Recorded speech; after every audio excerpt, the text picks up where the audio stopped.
What's up, guys? My name is Shishir Nigam and welcome again to our channel Journey to Freedom, where you can follow along on our journey to financial freedom through the worlds of Shopify and dropshipping. So make sure you subscribe to our channel, hit the notification bell so that you get to know every single time we put out a brand new video like this one. Today, we're going to be talking about what is the best way to handle PayPal. So make sure you stay till the end of the video to catch all the tips that you need to understand how to deal with PayPal, what are the advantages of having PayPal on your store, and how to deal with the problems that come along with accepting PayPal payments from your customers. So make sure you hit the like button if you're finding some value in our content. That is the only thing we ask of you. This is completely free content that we put out with a lot of effort on our end, and we want to make sure that we can continue doing that. So make sure you drop us a like, only thing we ask, because it helps to get the video out in front of other folks like you who could benefit from the content on YouTube. So without any further delay, let's get right into the topic. So PayPal is very often what I like to call a love and hate relationship for dropshipping store owners. It's something that you almost, in a way, need to have because it allows customers to your store who are coming to your store to pay with a method of payment that they trust, right? So PayPal is synonymous with trust. So if you accept PayPal payments, then typically it will help your conversion rates. It will boost your conversion rates because your customers are coming to a website that they have never heard before. They have never come across your brand name before typically. So in those scenarios, normally many customers are hesitant to give out their credit card info because it's not a known brand name. It's not an Amazon that they're shopping from. So they are hesitant to give out their credit card info. And if you offer them the option to pay with PayPal, then oftentimes they will complete the transaction because they know that they don't have to give away that info. And it also saves them the hassle of having to enter all of that info along with their address and so on. So that's definitely the good part of it. Now, the reason why many dropshipping owners hate PayPal is because of how it treats business owners in our field. Because what happens is there's a lot of hassles and hiccups that can potentially happen when you start accepting PayPal payments, and especially when you start to grow your store and the sales volumes that you're processing with PayPal increase. There can be a lot of hiccups that come along the way, which is, to be honest, quite counterintuitive because PayPal should be happy that you're increasing your processing volumes with them. But the flip side of that is the way they look at it is they are increasing the risk that they're taking on by processing your payments, right? Because if you understand PayPal, they give their customers guarantees on the transactions that are being processed through PayPal. So if the supplier that the customer is buying from doesn't fulfill or has any issues, for example, PayPal provides protection to the customer, right? And they will give them a full refund. And then that sum of money is, PayPal is liable for that sum of money.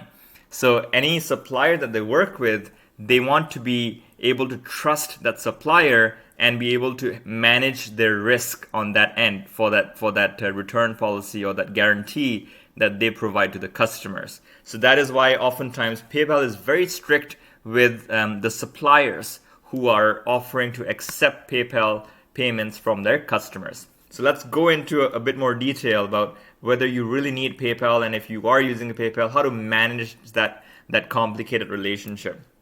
So as I was mentioning, PayPal is quite essential to your dropshipping stores.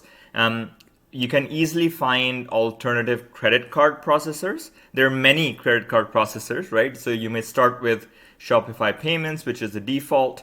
You may have Stripe available in your store, depending on which country you're operating from. You may have many alternative credit card processors like Authorize.net and quite a few other payment processors you can go to if you are wanting to explore alternatives. But with PayPal, you're pretty much limited to only PayPal, because if you want to accept PayPal, then it's either you do it or you don't. There's no two ways about it, right? So if you accept PayPal, the benefit, like I mentioned, is higher conversion rates, but the funds can get held oftentimes, and PayPal does not like large fluctuations in sales revenue, because that is an indication to them of an unreliable business. If you do not accept PayPal, then obviously, you don't have those hassles, but you will likely have lower conversion rates as well, because many of the customers who only want to pay with PayPal will not end up buying because they don't want to give away their credit card info to a brand new website that they're shopping from. So I hope that summarizes it well for you. Now, how do you make this complicated relationship work with PayPal? Okay, that's what we're here to talk about. Now, you have to understand that PayPal does not like the dropshipping business model. Why? Because of volatile sales volumes. They do not like big spikes in sales, and they do not like big drops in sales either. And unfortunately, that is the main characteristics of a dropshipping business model. Because when dropshipping owners find a product that is winning for them, then typically they'll scale that aggressively, and you'll see a big ramp up in sales volumes. So, it's definitely a relationship that is tough to manage. So it's very important that you get the basics right, okay? If you are accepting PayPal on your store, then make sure you get these basics right. The first one is that make sure that you are uploading tracking numbers to PayPal, okay? What do I mean by that? Every transaction that is processed by PayPal, you can look it up on PayPal when you log in your business account, and you can actually input the tracking number once you have shipped the item, okay? And even though your PayPal is linked to your Shopify store, so technically, PayPal should have access to your Shopify fulfillment history, it is always very good practice to actually be uploading tracking numbers onto PayPal transaction by transaction whenever you ship out those packages, because that will make a big difference, and it will establish a track record of successful fulfillment to your end customer. So that can either be done by yourself, you can outsource that task to a virtual assistant, or you can do it through an app that automatically does it for you, and it links up with Shopify. So those are three main alternatives, and in our case, we do it through a virtual assistant. We have a virtual assistant who uploads the PayPal tracking numbers on our behalf. And it saves us that time and effort, because it's a fairly manual and tedious process. The second aspect where you need to get these basics right is you need to respond to any and every customer dispute that comes along on PayPal as quickly as you can. This is something that PayPal monitors, and if you're not responding to disputes that are happening on PayPal, it will go against your track record, okay? So make sure you respond to every customer dispute that is created by any customer on PayPal within a few days at the most. And make sure you upload all the proof of shipment and anything that's necessary to respond to the dispute. So those two aspects you need to make sure you get right if you want to make sure you develop a solid track record of history with PayPal.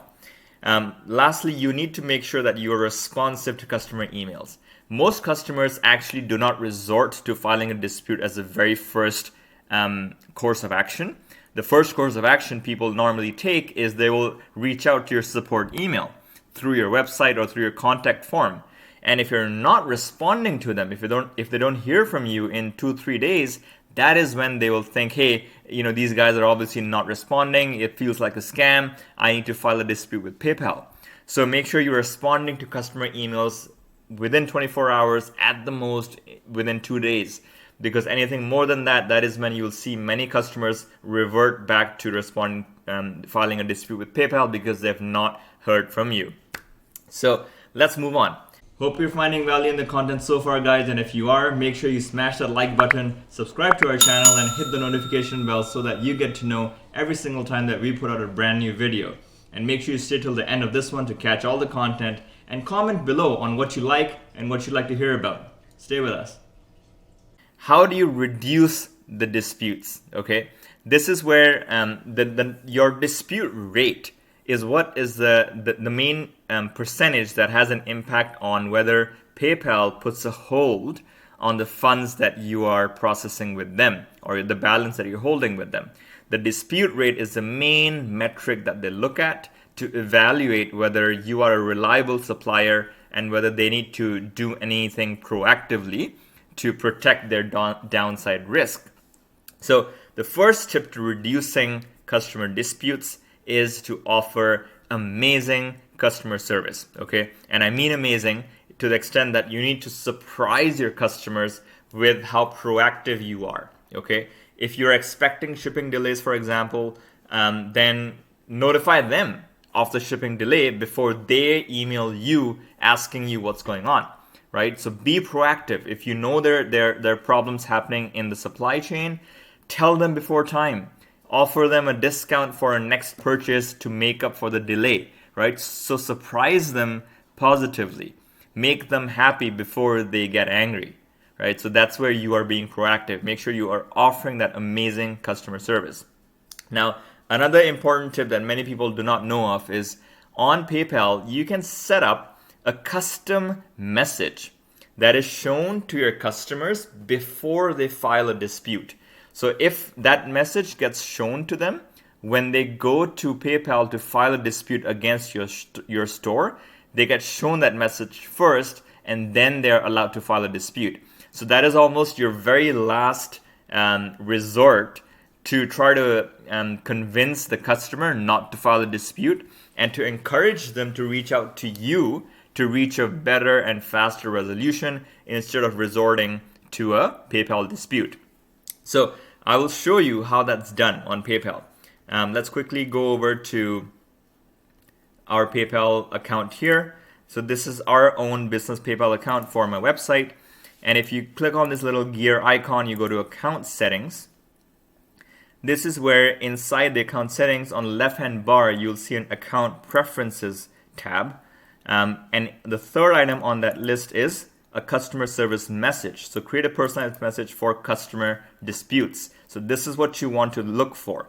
You click on update, and this is where now you'll find that you can create a customized message that your customers will see before they file a dispute. So, the message we use is something along these lines. The subject line is, wait, please read this before you dispute. We're very sorry with the issues you're facing. We want to have at least one last chance to make it right for you. We are not happy if you're not happy. And then I encourage them to obviously email us, reach us on our support email, and we will, guarantee that we can give them a resolution within 24 hours. And obviously live up to that guarantee. So this then becomes the very last resort and the message that they see before the customer files a dispute.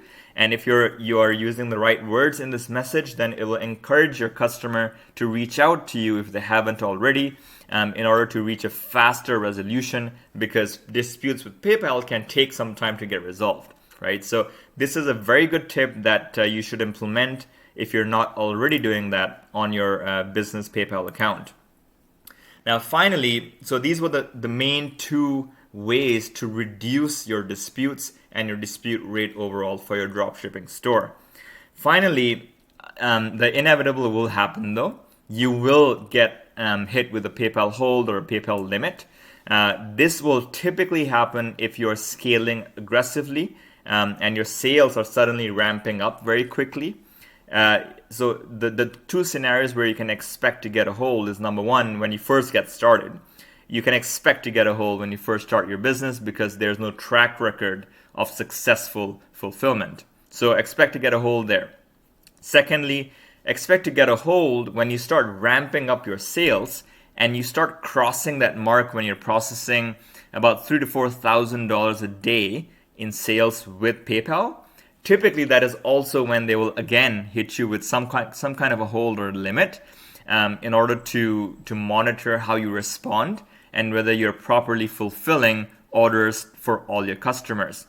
And that is what happened with our store. We got hit with a PayPal hold when we were scaling for Black Friday, Cyber Monday last year, at the end of last year, 2019. And we got hit with that hold when we scaled past about $4,000 a day in revenue with PayPal.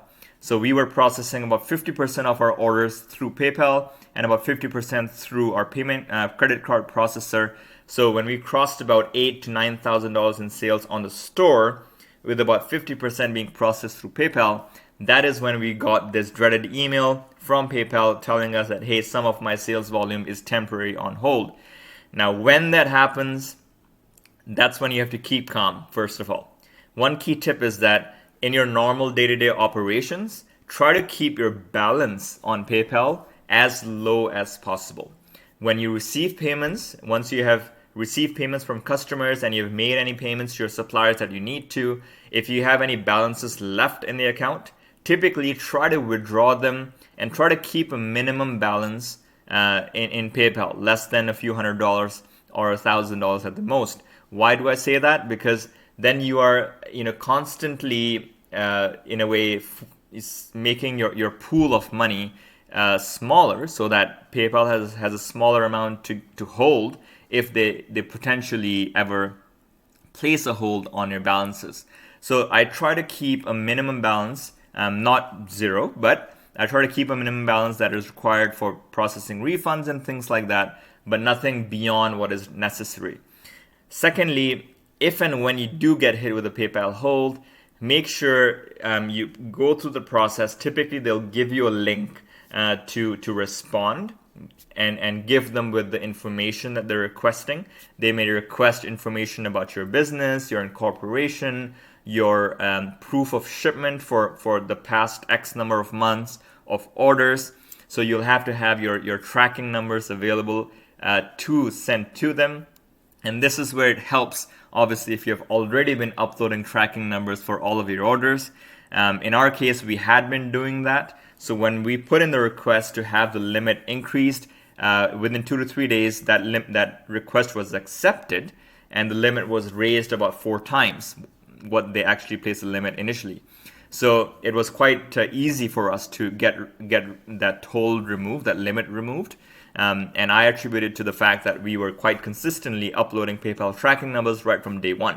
So we had a good track record of uploading tracking numbers and proving to PayPal that we're actually shipping products and getting them delivered to our customers. So make sure you respond to PayPal with any and every info that they request.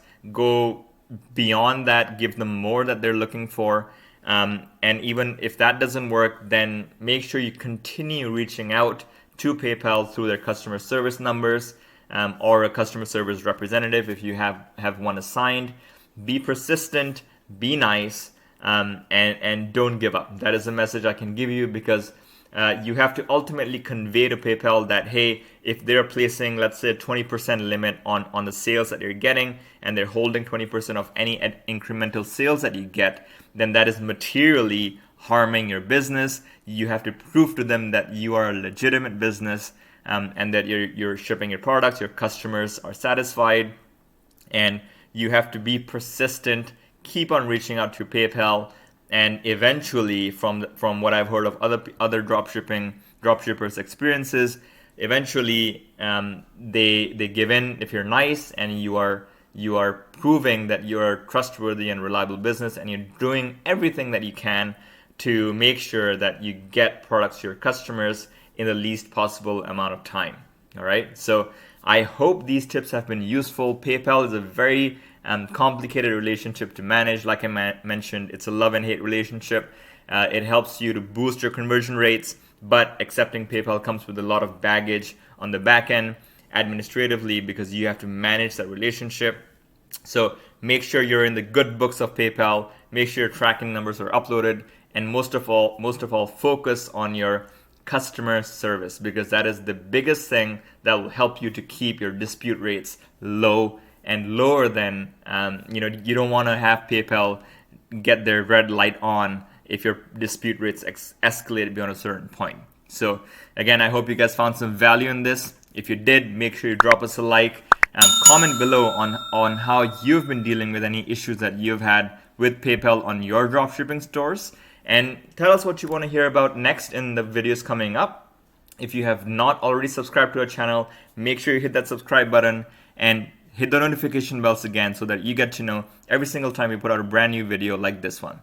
We'll catch you in the next video.